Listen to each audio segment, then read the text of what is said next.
और भगवान क्या कह रहे हैं? कह रहे हैं जितने भी इंद्रिय मन के द्वारा भोगे जाने वाले भोग हैं वो सब दुख योनयः, ये दुख प्रकट करने वाले हैं। दुखों की मूल जड़ भोगों का भाव, उनका चिंतन करना, उनकी क्रिया, उनमें सुख भाव। आद्यंतवंतः कौन्तेय न तेषु रमते बुधा, ये जितने भी भोग हैं ये आद्यंत वाले हैं, इनकी सत्ता नहीं है, ये असत हैं, परिवर्तनशील हैं। अब कोई बुद्धिमान कैसे भोगेगा इनको? तो जो बुद्धिमान है, जो साधक है, जो उपासक है, वो भोग क्रिया की तो बात जाने दो, वो भोग चिंतन ही त्यागते हैं। भोग चिंतन छूटा, आप अध्यात्म की चढ़ाई पर, ऐसी ऊंचाई पर पहुंच जाएंगे जहां काम क्रोध आप पर आक्रमण ही नहीं कर सकते। पर क्या होता है, बहुत समय निकल जाता है। ये भ्रमण के समय अनुभव किया है, जब बहुत मिलन होता है संतों से तो दो प्रकार का अनुभव होता है। एक सत्य मार्ग में दृढ़ता पूर्वक चलने वाले, तो एक सत्य मार्ग में शिथिलता पूर्वक चलने वाले। बात चेष्टा मुखाकृति से ही पता चल जाता है कि ये साधक दृढ़ मार्ग का पथिक है या शिथिल। विषय चिंतन चलता रहता है, कभी भगवत चिंतन चल गया, हाँ कहीं कहीं भूल से विषय क्रियाएं भी होती रहती, तो अनुभूतियां नहीं होंगी, अध्यात्म की दिव्य अनुभूतियां नहीं होंगी। जो अंतःकरण में विषयों का तुम चिंतन का अनुभव करते हो, वही सुखाशक्ति तुम्हें भोगों में सुख का अनुभव करा रही। नहीं, भोगों में सुख नहीं है, पक्का नहीं। किसी आदमी को कह दिया जाए कि आपको 24 घंटे के बाद फांसी की सजा दे दी जाएगी और विश्व के जितने सुंदर भोग हैं सब एक महल में रख दिए जाए, स्वतंत्र हो, भोगो खूब आनंद से, 24 घंटे बाद तुम्हें फांसी में लटका दिया जाए। अब उस आदमी को डायरी और पेन दे दो कि हर भोग का अनुभव को क्या सुख है, किंचन मात्र कहीं सुख नहीं है, वो यही लिखेगा। क्यों? क्योंकि उसका चिंतन नहीं बन पा रहा भोगों का, चिंतन तो हो रहा है फांसी के फंदे का। अर्थात क्रिया भोग की है, भोग सामग्री का संस्पर्श है, पर सुख नहीं है। क्यों? क्योंकि क्रिया में ही तो सुख का अनुभव कर रहा है।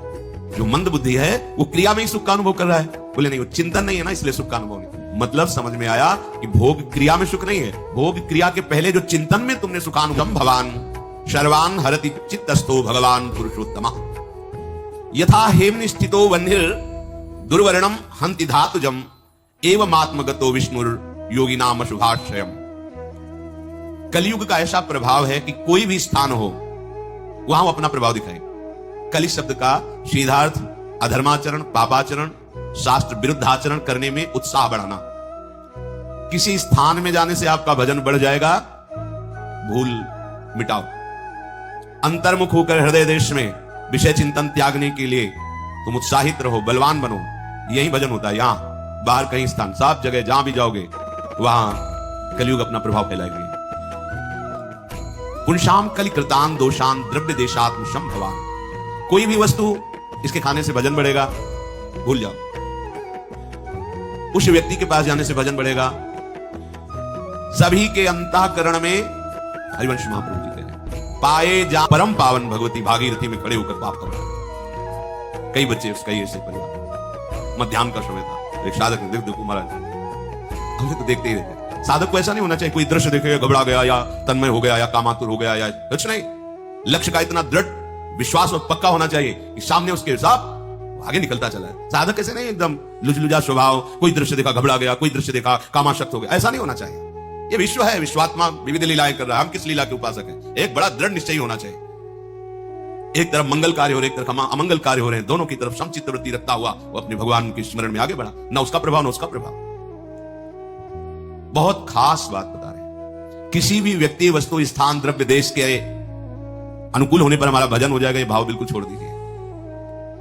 सब जगह दोष है, सब जगह गुण है,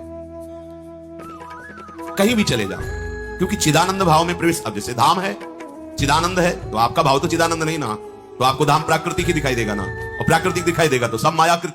देखो ना, जहां तामसिक है उसमें दुराचार, चोरी, असत्य, अनाचार, दुर्व्यसन, कुसंग, कुप्रवृत्ति और जुआ आदि ये प्रकट हो जाते हैं स्वाभाविक। ध्यान दीजिए, जो घर में, परिवार में, परिजन में, धन संपत्ति में, मान कीर्ति में, शरीर के आराम भोग में आसक्त है, उसमें स्वाभाविक ये दोष पैदा हो जाएंगे। चोरी करना, जुआ खेलना, दुराचार करना, असत्य भाषण, अनाचार, दुर्व्यसन, कुसंग, कुप्रवृत्ति। ऐसे के हृदय में प्रसन्नता प्रकट नहीं होती।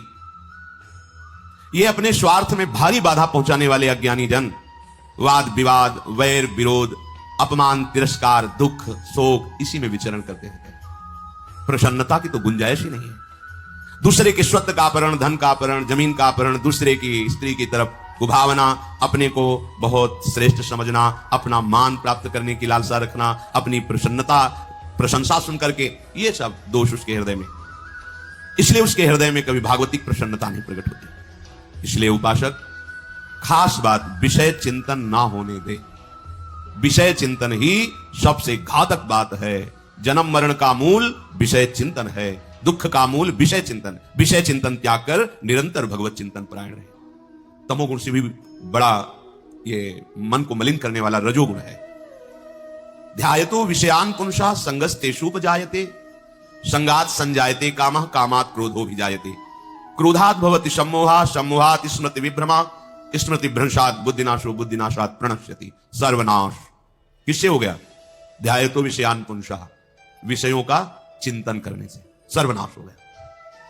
क्या आप कभी ऐसा हृदय में डरे हैं विषय चिंतन होने पर? नहीं। बहे चले जा रहे हैं जहां मन लिए जा रहा है। ये मन बंदर की तरह छलांग लगाता है, इस शाखा से उस शाखा, शाखा प्रशाखा, ऐसे घूमता रहता है, इस विषय से उस विषय, इस व्यक्ति से, बेमतलब व्यर्थ में हमारा बड़ा कीमती समय ये व्यर्थ में नष्ट करता है। साधक उपासक इसी को सार्थक करता है। बार बार विषय व्यक्ति वस्तु स्थान से हटाकर प्रभु के नाम रूप लीला धाम में लगाता है। यदि आप ये शिथिलता रखेंगे कि जो चिंतन हो रहा है होने दीजिए, तो आप देख लीजिए संगास्तेषुपजायते, जब विषय चिंतन करेंगे तो उस विषय के संग की आकांक्षा, कामना प्रबल हो जाएगी। जो विषय, कोई भी भोग क्रिया, पहले हम इन्हीं इंद्रियों के चिंतन में अगर भोग सामग्रियों पर विचरते रहे, चाहे वो देह हो, चाहे वस्तु हो, चाहे स्थान हो, चाहे व्यक्ति हो, तो परमार्थ की साधना क्या हो रही है? विषयों का चिंतन विषय क्रिया से भी अधिक घातक उपासक को मानना चाहिए। विषय चिंतन में जहां मन जाने लगे डर जाओ, क्योंकि रजोगुण इतना भयानक है कि कहीं कहीं तमोगुण से भी ज्यादा यह भयानक स्थिति पैदा कर देता है। तमोगुण में प्रधानता, निद्रा, आलस्य, सत्कर्म में प्रमाद, मूढ़ता, ये। लेकिन रजोगुण में भोगात्मक क्रियाएं और उनका विरोध होने पर भयंकर क्रोध, हिंसा आदि।